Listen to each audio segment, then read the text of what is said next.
আসসালামু আলাইকুম ভিউয়ার্স, আশা করি সবাই ভালো আছেন। আমি নাইমুল আছি আপনাদের সাথে।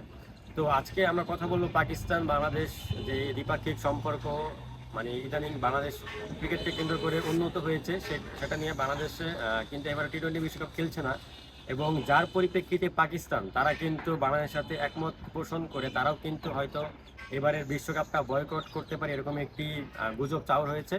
তো তারা কিন্তু মহসিন নাকভি, পাকিস্তানের যে বর্তমান ক্রীড়া সভাপতি রয়েছে, পিসিবি সভাপতি মহসিন নাকভি, তিনি কিন্তু তাদের প্রধানমন্ত্রীর সাথে কথা বলেছে এবং তারা কিন্তু একটি সিদ্ধান্ত জানিয়েছে যে তারা একটি ফলপ্রসূ সিদ্ধান্ত আসবে বাংলাদেশের সাথে পক্ষপাতিত্ব নিয়ে।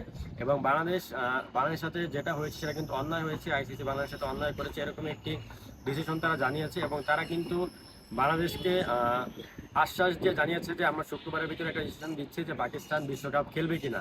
এবং পাকিস্তান যদি বিশ্বকাপ খেলেও তাহলেও কিভাবে ইন্ডিয়ান ক্রিকেট কাউন্সিলকে সাজা দেওয়া যায়, বা কিভাবে ভারত পাকিস্তান ম্যাচ বয়কট করে যদি মানে ইন্ডিয়ার যে রেভিনিউটা আছে সেটাকে অফ করে দেওয়া যায়, এরকম একটা প্রতিবাদ করা যায় কিনা সে বিষয়ে তারা সিদ্ধান্ত নেবে এই শুক্রবারের ভিতরে।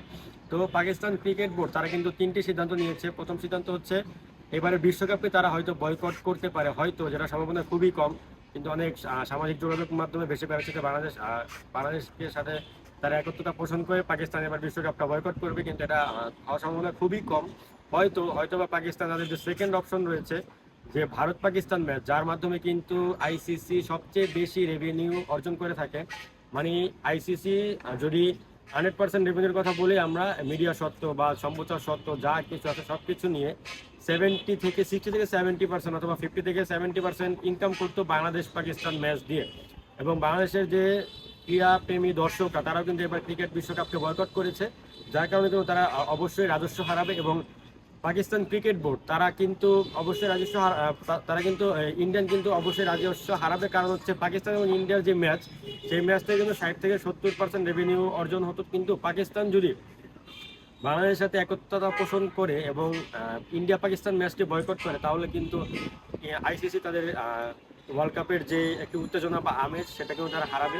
এবং ক্রীড়াপ্রেমী দর্শকরা কিন্তু এই ভারত পাকিস্তান ম্যাচ দেখার জন্য সবসময় অপেক্ষা করে থাকে, কারণ ভারত পাকিস্তান কিন্তু কোনো দ্বিপাক্ষিক সিরিজ খেলে না, অনেক বছর হয়ে গেছে। এবং শুধু এশিয়া কাপ এবং বিশ্বকাপে কিন্তু শুধু তাদের সাথে দুজনের দেখা হয়, কিন্তু সাম্প্রতিক ইস্যুর কারণে ভারত কিন্তু পাকিস্তানে গিয়ে খেলে না এবং পাকিস্তানে কিন্তু ভারতে গিয়ে খেলে না, যার কারণে তাদের নিরপেক্ষ ভেন্যুতে ক্রিকেট খেলা হয়।